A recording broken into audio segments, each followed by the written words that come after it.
Hola, mi nombre es Mayra Calderón y les traigo las principales noticias del día. Esto es La Voz del 21. El Congreso promulgó ley que precisa el delito de lesa humanidad. La Junta de Fiscales Supremos del Ministerio Público, por su parte, emitió un comunicado en el que rechaza la promulgación de la ley y advierte que hay casos en curso que correrían grave riesgo de caerse si se aplicara. Por ello, pide que se declare la inconstitucionalidad de la norma.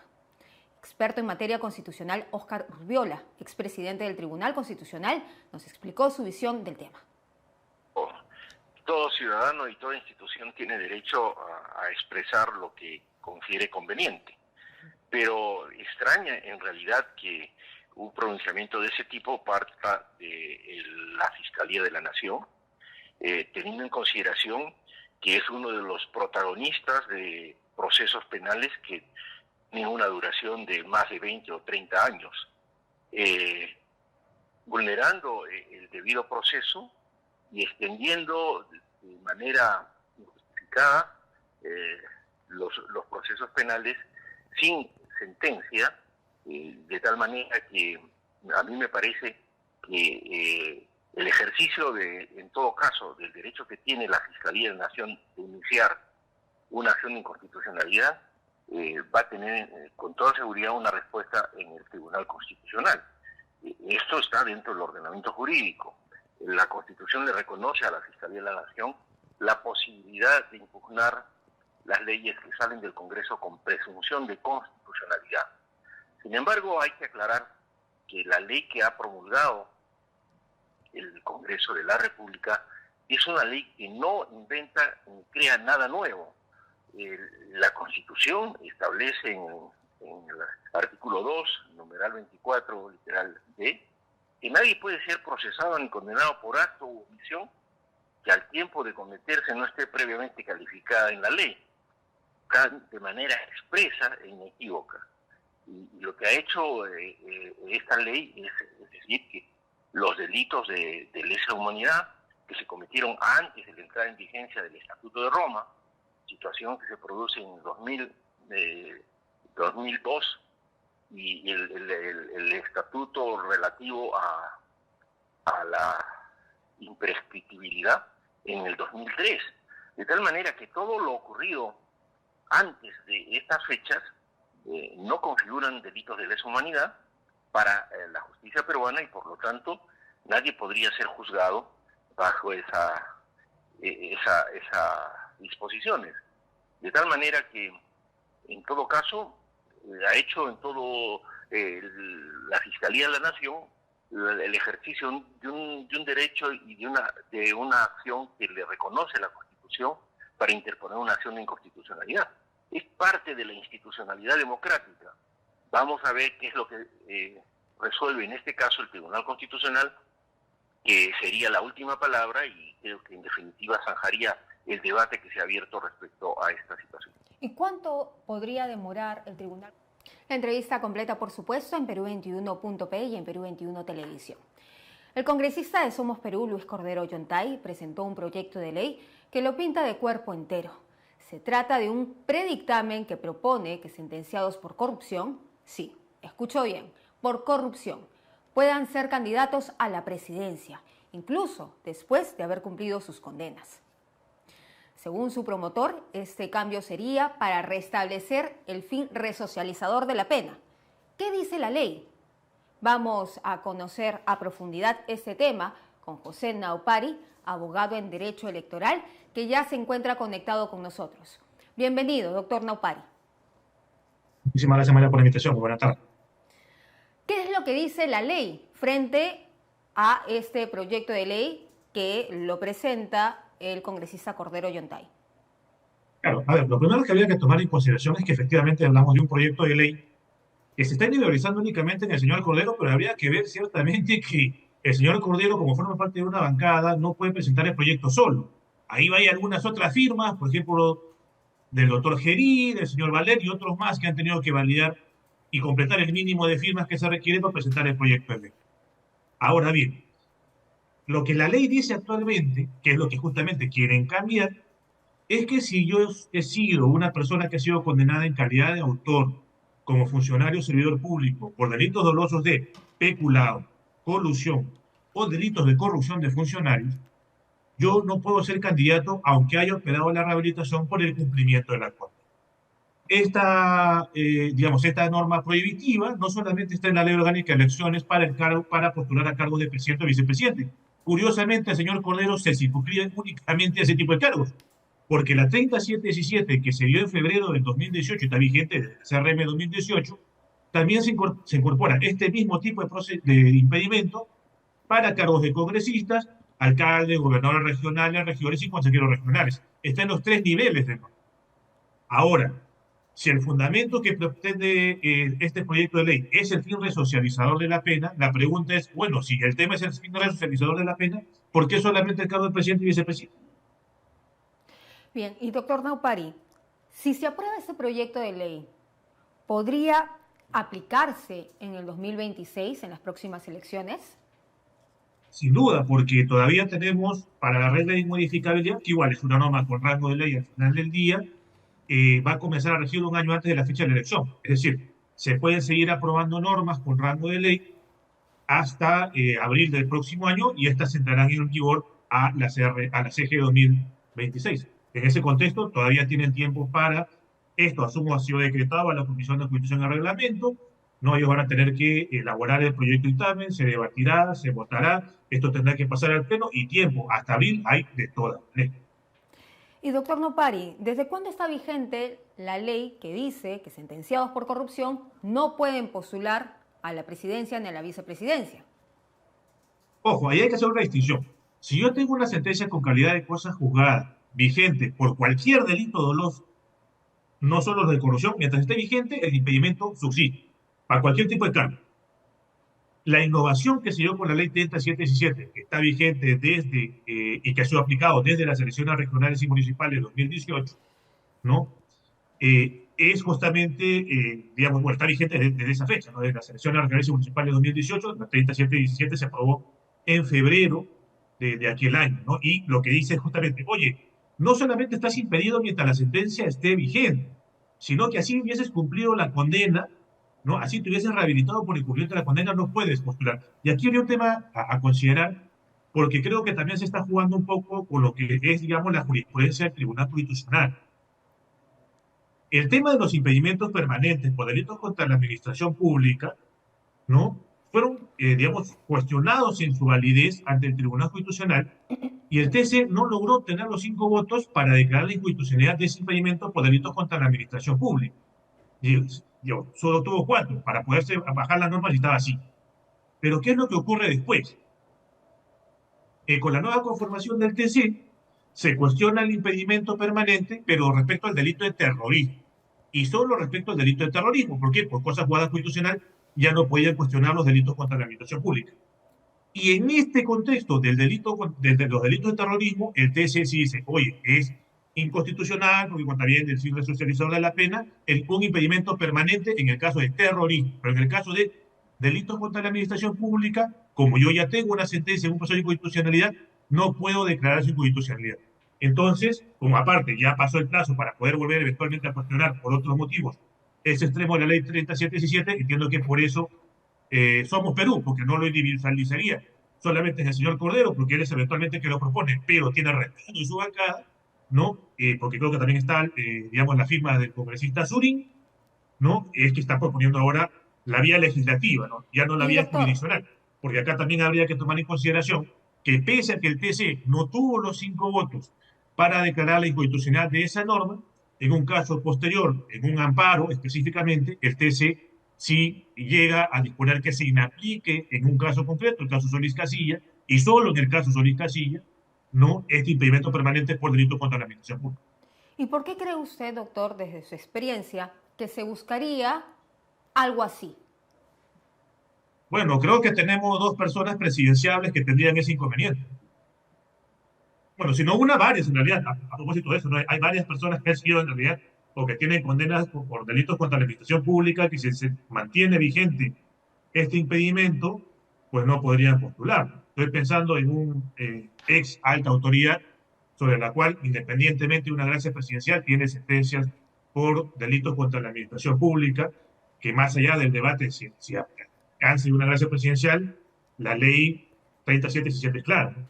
Sí, sí, con mayor razón. O sea, si yo, habiendo cumplido la condena, no puedo postular, con mayor razón si no terminé de cumplir la condena, sea por lo que fuese, ¿no? En Muy ese bien. orden de ideas, creo que por un lado está ese tema y, digamos, si quisiéramos hablar de un aspecto especulativo político, y desde una dimensión jurídica, el sustento está en la sentencia del TC en el caso del terrorismo. Entonces, bueno, si el TC ya dijo que un caso tan grave como el terrorismo, un impedimento permanente es inconstitucional, y el terrorismo tiene una pena considerablemente mucho más alta que varios delitos contra la administración pública, en consecuencia, hagamos tabula rasa y, digamos, bajémonos todos los impedimentos permanentes. Ahora, la Doctor pregunta es Nopal, nuevamente, ¿por qué solamente en la ley orgánica de elecciones, si es impedimento permanente por ese tipo de delitos, está en las leyes de elecciones regionales, en la ley de elecciones municipales y también aplica para congresistas? muy bien. ¿Y hasta cuándo tienen los partidos políticos para presentar su plancha presidencial? Tema bien interesante, ¿no? Porque, a ver, la convocatoria se va a dar en abril del próximo año. Y tenemos unas elecciones primarias cuyas candidaturas se tienen que presentar ante los jurados especiales. ¿En qué plazo? No lo sabemos. ¿Por qué? Porque la ley 31981, si bien se suprime las elecciones primarias, secretas, simultáneas y obligatorias, mantiene la asignación de competencia para que el Jurado Nacional de Elecciones, una vez que se convoque el proceso, estamos pensando en abril del próximo año a más tardar, tenga que aprobar un cronograma electoral de las elecciones primarias. Una vez que se publique esa resolución del Pleno del JNE que disponga el cronograma de las primarias, podremos saber hasta cuándo se tendrán las oraciones políticas para presentar las candidaturas. Incluso no podríamos hablar ni siquiera de evaluaciones políticas, porque pueden ser candidaturas individuales o listas, y ellos directamente, no a través de un personero del partido, sino el personero de la plancha presidencial, ¿no? Porque claro, en el caso de la plancha presidencial no caen candidaturas individuales, sino por plancha completa, van a ir directamente al jurado electoral especial en el plazo que fije el jurado cuando ya haya para las elecciones primarias, cuando ya se haya convocado las elecciones generales en 2016. Muy bien, muchísimas gracias, doctor Naupari, por estar con nosotros explicándonos los detalles de cómo funciona la ley electoral en este sentido. Muchas gracias. Cuídense mucho, buenas tardes. Bien, era entonces José Naupari, especialista en Derecho Electoral. Y como todos los martes llega la del estribo, con Diego Molina, esta vez conversando con el analista político Gonzalo Segarra. Hola a todos, bienvenidos todos y cada uno de ustedes al programa. Yo soy Diego Molina y esta es la del estribo, y el día de hoy tenemos como invitado especial a Gonzalo Segarra. Él es abogado y especializado en Yale, pero también lo hemos visto en Canal N, tiene un programa ahí, tenía una columna muy sesuda, de mucha profundidad sobre la realidad peruana.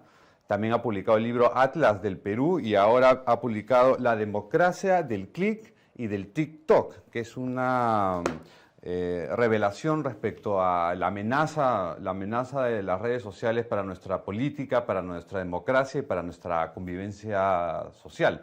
Con esas palabras, doy la bienvenida a Gonzalo Segarra. Bienvenido al programa. Gracias, Diego. Encantado de estar acá. En tu libro usas la frase que tenemos que hacer prevalecer el cerebro sobre la glándula, hablando de este tema de las redes sociales. Explícanos esta frase dentro del contexto del TikTok y el click. Bueno, la glándula es una especie de, no sé si símbolo, metáfora, que yo utilizo en el libro para hablar de lo impulsivo, de lo irracional, de lo emocional, pero digamos de las emociones exabruptas, no estoy hablando pues de la ternura.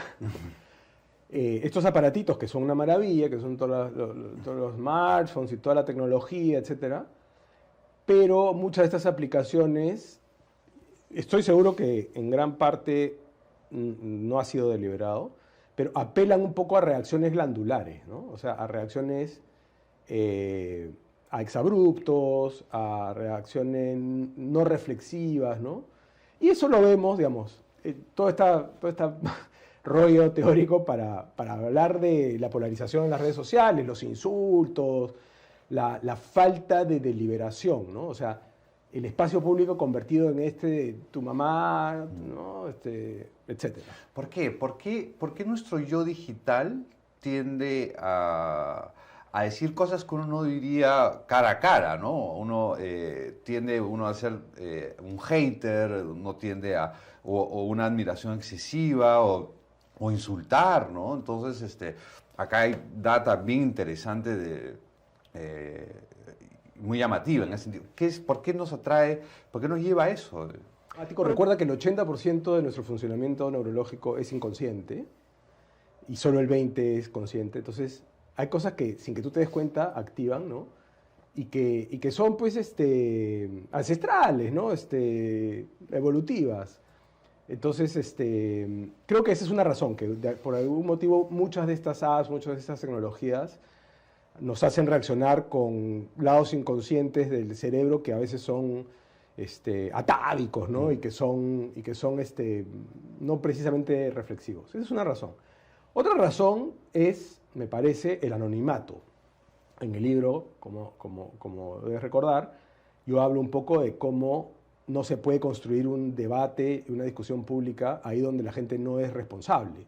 Y el anonimato es la farsa, la pretensión falsa de que uno puede tener libertad sin responsabilidad, ¿no? Entonces, claro, están las cuentas troll y todo esto.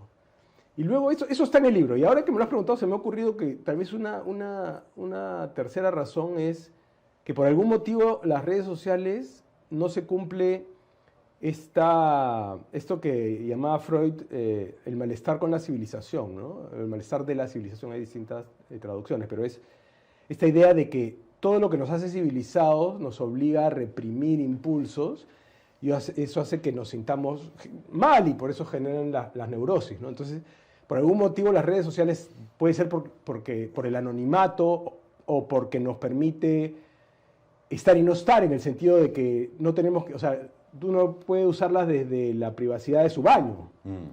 No tienes que dar la cara, o sea, incluso cuando estés firmando, o sea, cuando esté tu identidad, probablemente haya ese estar, genera una especie de seguridad que hace que no se activen estas inhibiciones propias de la civilización, ¿no? Que es autolimitarte, autorregularte, ¿no? Uno está pues en su torre de marfil y ve algo que le indigna y ¡pah!, lo suelta. Tal vez si estuvieras en un auditorio o en una sala de directorio o en una clase de universidad o de colegio, tratarías de canalizarlo de una manera un poquito más civilizada, para usar el término de Freud. Pero esto está... Por supuesto, para ver el contenido completo puede ingresar a Perú21.pe o a Perú21 Televisión. En el Conecte de esta semana, Sandro Marcone conversó con la presidenta de CADE Educación 2024, Fiorella de Ferrari, quien además reveló el lema de este año, Educación para el Bienestar. CADE Educación se realizará el 20 y 21 de agosto. Veamos.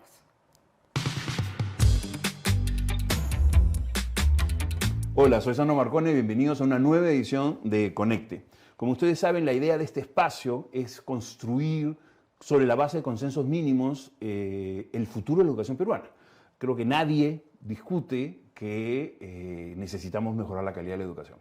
Ese probablemente sea un primer consenso. Y además un segundo consenso es que hay que aprovechar la ola de lo digital en el mundo, ¿no?, para sacarle el jugo a lo que se pueda hacer, ¿no?, y lo que nos permita desde una mirada digital salvar algunas brechas como la de infraestructura o las de psicólogos. En esa línea nos acompaña hoy Fiorella de Ferrari, que es la presidenta del CADE Educación, del CADE Educativo 2024. Fiorella, muchísimas gracias por estar acá. Alejandro, gracias. Celebro mucho el tema del CADE Educación de este año. Sí, es el bienestar, el tema que hemos elegido.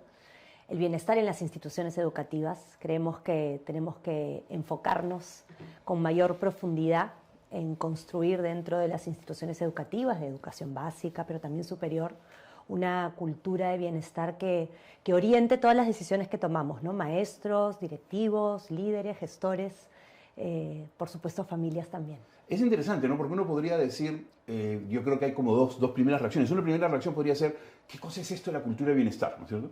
Pero la otra es que si uno lo reflexiona un poquito más, dice, pero ¿no debería ser obvio? ¿La educación no debería tener como fin principal que todos seamos más felices? Así es, y son como, tú hablabas de la calidad al inicio, ¿no? Y yo pienso que es un binomio inseparable, ¿no? El bienestar y la calidad, ¿no? Porque, digamos, es en los gestos cotidianos, en las formas de convivencia, de estar juntos, que se cultiva, digamos, esa calidad, ¿no? Que luego se traduce en un maestro, digamos, que domina una serie de pedagogías, de estrategias, de formas de relacionarse con los estudiantes que saca lo mejor de sí, Claro. ¿no? En una forma de diseñar la vida cotidiana dentro de las instituciones educativas donde se gestan, ¿no? Esas formas amables de estar juntos. Totalmente, ¿no? Yo creo que una de las cosas que enamoran de la pedagogía, ¿no? A los que nos enamoramos de la pedagogía, aún no siendo pedagogos, es el vínculo, ¿no? La construcción del vínculo. Pues no hay sin el vínculo entre estudiantes, con el docente, entre docentes, con las familias, con la comunidad. Sin ese vínculo, el Así proceso... Mira, una de las cosas que sabemos, digamos, que la ciencia ha demostrado es que la calidad de las interacciones es quizá el factor más importante o más influyente en el aprendizaje. Digamos, si las interacciones son de mucha calidad entre niños y adultos, claro, entre adolescentes y adultos, el aprendizaje es mejor, es mayor, ¿sí? Es más aprovechado. Por lo tanto, poner foco en las relaciones es fundamental. No es la única condición, digamos, importante, pero sin duda es una de ellas. Y lo que vamos a hacer en CADE es justamente profundizar en cuáles son esas condiciones, entre ellas las interacciones, ¿no? Esta idea de un maestro curioso, de un maestro muy deseoso de estar cerca de sus estudiantes, de conocer cómo aprenden, en qué condiciones aprenden mejor, ¿no? Hay una serie de factores que contribuyen a la construcción de una cultura de bienestar. Claro, creo que es bien relevante esta mención que haces al docente, porque creo que a veces perdemos de vista que así como si queremos eliminar la viruela en el Perú, tenemos que tener las vacunas, ¿no? La calidad del aprendizaje de los estudiantes pasa por la calidad del docente y la calidad de vida del docente, y venimos destrozando la carrera magisterial, la carrera profesional docente. Tú hablabas antes de empezar el programa de incluso de un déficit. Pronto sí, no tendremos suficientes docentes encima. No, tenemos ahí un desafío grande. Claro. Los jóvenes no están optando por la carrera de educación, cosa que nos preocupa, claro, a los que estamos en este rubro y trabajamos por la infancia, ¿no? Y por la adolescencia, claro, de nuestro país. Entonces sí, efectivamente vamos a tener un déficit, tenemos que encontrar formas creativas de salir de ahí y tenemos que, creo que también redirigir, ¿no? Nuestra idea también de formación docente claro, y de cómo la abordamos, ¿no? Creo que hay una serie como de necesidades urgentes dentro de la formación que necesitan ponerse sobre las mesas. De hecho, el bienestar es una de ellas, ¿no? ¿Qué herramientas, qué caja de herramientas tiene el docente para liderar, ¿no? el aula sintiéndose a gusto y generando a su vez una cultura, digamos, de bienestar que le haga la vida a sus estudiantes también más feliz, claro, más productiva, ¿no? Y quizá una de las cosas que pienso que no estamos aprovechando en los centros de, digamos, de formación es cultivar la función de la observación del maestro, ¿no? Un maestro que observa cómo sus estudiantes aprenden, cómo se relacionan, cómo construyen conocimiento, que registra, que analiza sus observaciones, está siempre un paso adelante, ¿no? Después tiene la capacidad de devolverle a ese estudiante, a ese grupo, ¿no? Preguntas, intervenciones, claro, experiencias. O sea, se me pone la piel de gallina solo de pensar de ese docente observador que mencionas, me parece, sí, que es bien inspirador. Claro, creo que es importante entonces darle tiempo a ese docente para que pueda ser un observador, sí, reflexivo, ¿no? Darle tranquilidad. O sea, si ese docente está mirando cómo va a acabar el fin de mes, ¿no? Y digamos, no va a tener pues esa tranquilidad, esa capacidad para ser observador, que como bien dices, suena espectacular. Es un reto. Y las horas, ¿no? Que cuando diseñemos, digamos, la labor del maestro dentro de las escuelas, cuando pensemos en cómo pasan sus horas, no pensemos solo en las horas que pasan con los estudiantes, sino en las horas que necesitan seguir pensando en ellos. Exacto. ¿No? Para devolverlos luego una experiencia educativa ¿Y cómo más registran, elevada? ¿no? ¿Cómo sistematizan? Porque registrar y sistematizar tiene una técnica, pero además debe tener herramientas pues, que ayuden. Así es, así es. Y en ese sentido los equipos interdisciplinarios, digamos, en la formación, pero luego en el acompañamiento cotidiano dentro de la escuela es bien importante, ¿no? Claro. Por eso contar con psicólogos y equipos interdisciplinarios, ¿no? Porque las distintas disciplinas te prestan lentes. Pienso que la psicología nos presta, por ejemplo, ese entrenamiento en la observación, podemos aprender mucho con ellos, pero también del mundo del diseño y de la innovación. Los maestros podemos aprender, por ejemplo, del pensamiento de diseño muchísimo y cómo introducirlo al aula para tener a chicos mejores investigadores, para tener a chicos con mayor capacidad de resolución, de ideación. ¿No? Digamos, esto que siempre se dice, ¿no? Todos diríamos, seguramente estamos de acuerdo en decir que queremos que nuestros hijos sean creativos, ¿no? Pero a la larga estamos dispuestos a ese proceso de tener un hija creativa, que pregunta todo, que cuestiona, que interpela, ¿no? Que nos malogra la tranquilidad de la sobremesa, ¿no? Hay que entender que para transformar hay que transformar uno mismo, ¿no es cierto? No hay que empezar por ahí. Y el bienestar no puede estar separado de la capacidad de ser autocrítico o sea, el pensamiento crítico es una herramienta fundamental para gestionar el propio bienestar, ¿no? Tener la capacidad de reflexionar, de cuestionar tus propias decisiones, de mirarte con distancia y digamos, y pensar en cómo... Sí, digamos, la metacognición debería estarse cultivando cotidianamente dentro de las instituciones educativas y para eso el maestro tiene que estar acostumbrado a hacer eso mismo con su propio trabajo. Claro, porque además el tipo de experiencia, el diseño de la experiencia, el formato de la experiencia pedagógica empieza a variar. Y entonces el docente ya no solo tiene una responsabilidad cuando está al lado del estudiante, sino también tiene una responsabilidad, más responsabilidad. Bien, este espacio también lo puede ver completo en Perú21.pe. En las últimas semanas, diferentes periodistas han denunciado el acoso de un malviviente que no cesa de perseguirlas y mandarles mensajes obscenos y amenazantes. Manuela Camacho, Jimena Carrasco, Mafer Montenegro, Katy Villalobos y Trilce Reyes son solo algunos de los nombres de las profesionales agraviadas. Todas ellas han denunciado al hostigador, pero las autoridades continúan sin protegerlas. Así, el hostigador Yalmar Lainez Sánchez continúa sus siniestras y abusivas actividades con tal de impunidad. Cris Vilches, en Historias de Ciudad, nos cuenta los pormenores de este indignante caso. ¿Cómo estás, Cris? Bienvenida. Hola, Mayra. Buenas tardes. Bueno, hoy no es un día feliz, como siempre nosotros tratamos de dar el noticiero, los informes que publicamos en Perú 21 TV, sino es un momento de preocupación. Anteayer conversaba con María Fernanda Montenegro, una de las agraviadas por Yalmar Lainez Sánchez, y ella me decía que ya no solo hay que decirlo, denunciarlo, sino gritarlo, gritar ante las autoridades, ante la opinión pública, que este sujeto, Yalmar Lainez Sánchez, de 55 años, no está, la policía, las autoridades no están haciendo nada para detenerlo, para capturarlo y que cesen estas amenazas.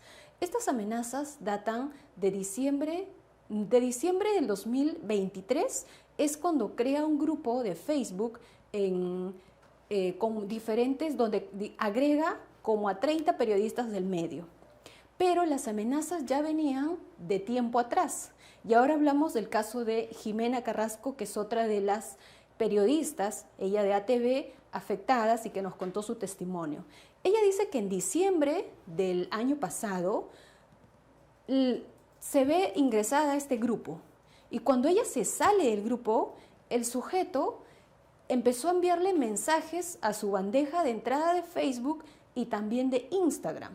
Entonces ella dice, ¿qué es esto? Revisa y las amenazas de connotación sexual venían desde marzo de ese mismo año. Ahí lo estamos viendo, ¿no?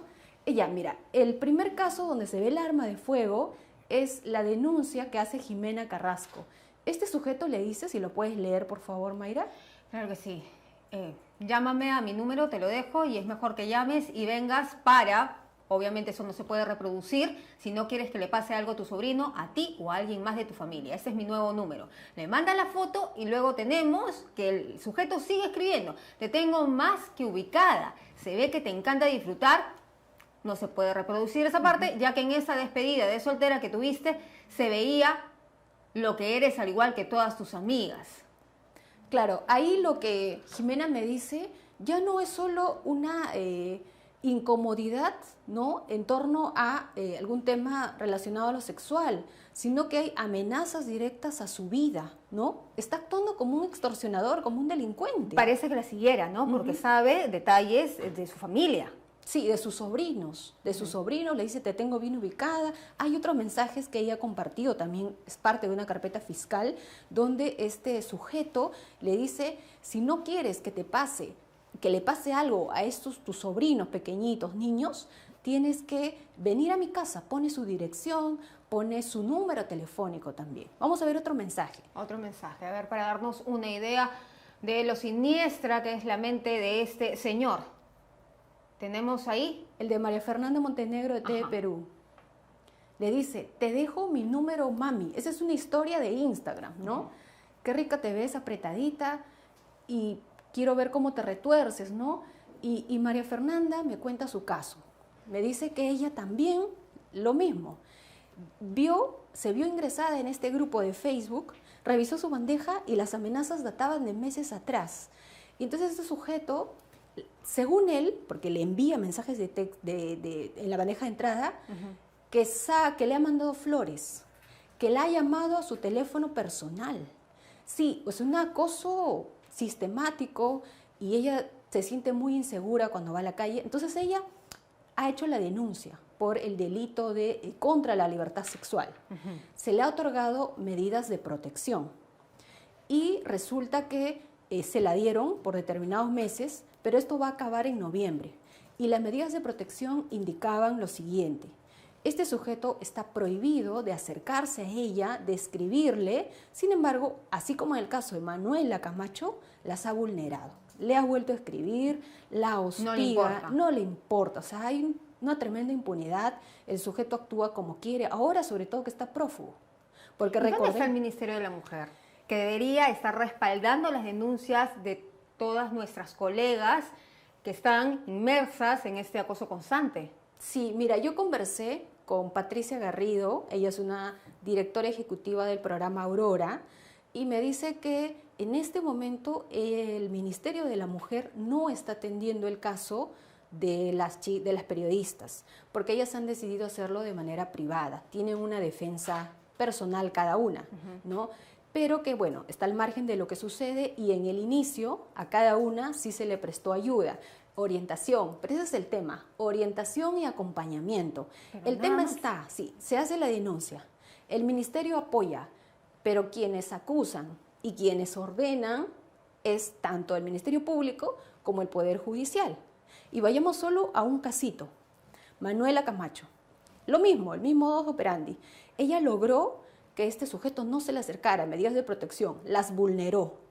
Y el Poder Judicial, la jueza Tambini Mong, dispuso que el sujeto vaya a cumplir prisión suspendida. O sea, ya lo tenía. La policía lo capturó. El sujeto infringió la ley, infringió la disposición y lo mandó a su casa. Y ahora está no habido. Ahora lo que tienen que hacer es poner una medida mucho más severa contra esta persona, porque no estamos hablando de una denuncia, son varias. Y las personas que hemos mencionado aquí, antes de entrar de lleno a la entrevista, son algunos nombres nada más. No sabemos si hay otras señoritas en la misma situación que Manuela Camacho, que Trilce Reyes, que Jimena Carrasco, en fin. Es muy preocupante porque al parecer no se toman en serio este tipo de denuncias, y cuando pasa realmente algo peor, ahí recién se toman las medidas del caso. Y creo que cabe precisar sobre esto que has mencionado, Mayra, que el acoso sexual está penalizado, en cualquiera de sus formas, está penalizado desde el 2018, cuando ocurrió el feminicidio de Avi Ágreda. ¿Qué pasó ahí? Ella era hostigada, acosada sexualmente por un compañero de trabajo. Ella le había dicho que no quería ser su pareja, que no tenía ningún interés sentimental con él, pero este tipo la perseguía. Este tipo hasta que llegó a hacerle daño. Y como dijo la funcionaria del ministerio, si no eres mía, no eres de nadie. Entonces yo no entiendo qué están esperando las autoridades. Ahí está, es el modus operandi. Y solo para cerrar, en nuestro reportaje, Mayra, el Ministerio de la Mujer nos ha informado que a través de los centros de emergencia mujer han atendido de enero a junio de este año 1.062 casos de acoso sexual, pero solo es la punta del iceberg. Alarmante lo que nos cuentas, Cris, en este caso que acabamos de ver, donde puede ser cualquier persona en realidad, no solamente periodistas las que están haciendo esta denuncia, sino sufrir un acoso constante de esa variedad, ¿por qué no decirlo? Porque estamos hablando que están recibiendo insultos, están recibiendo amenazas, y no es un día solamente, son varios días y el acoso se viene prolongando por meses. Cris, muchas gracias por estar con nosotros. Gracias a ti, Mayra. Bien, nosotros ahora nos vamos con otras noticias. El Alto Comisionado de las Naciones Unidas para los Derechos Humanos expresó hoy su preocupación por las detenciones arbitrarias en Venezuela, el uso desproporcionado de la fuerza en las protestas que alimentan al clima de miedo desde las elecciones presidenciales. Veamos. La ONU acusó el martes al gobierno de Nicolás Maduro de alimentar un clima de miedo en Venezuela. En un comunicado leído por su portavoz, el Alto Comisionado de las Naciones Unidas para los Derechos Humanos, Volker Turk, se mostró preocupado por las detenciones arbitrarias y el uso desproporcionado de la fuerza. Es especialmente preocupante que tantas personas estén siendo detenidas, acusadas o imputadas de incitación al odio o bajo la legislación antiterrorista. El derecho penal nunca debe utilizarse para limitar indebidamente los derechos a la libertad de expresión, reunión pacífica y asociación. En base a datos oficiales, más de 2.400 personas fueron detenidas desde el 29 de julio. Esta advertencia tiene lugar al día siguiente de que Maduro reclamara a los poderes del Estado actuar con mano de hierro tras las protestas que estallaron en el país por su cuestionada reelección. El mandatario chavista fue proclamado para un tercer mandato de 6 años en las elecciones del 28 de julio, pero la oposición denuncia un fraude masivo. Las manifestaciones han dejado una veintena de muertos y cerca de 200 heridos. El alto comisionado de la ONU ya no tiene personal en Venezuela, desde que Caracas le pidió en febrero que suspendiera sus actividades por haber denunciado el arresto de una activista de derechos humanos.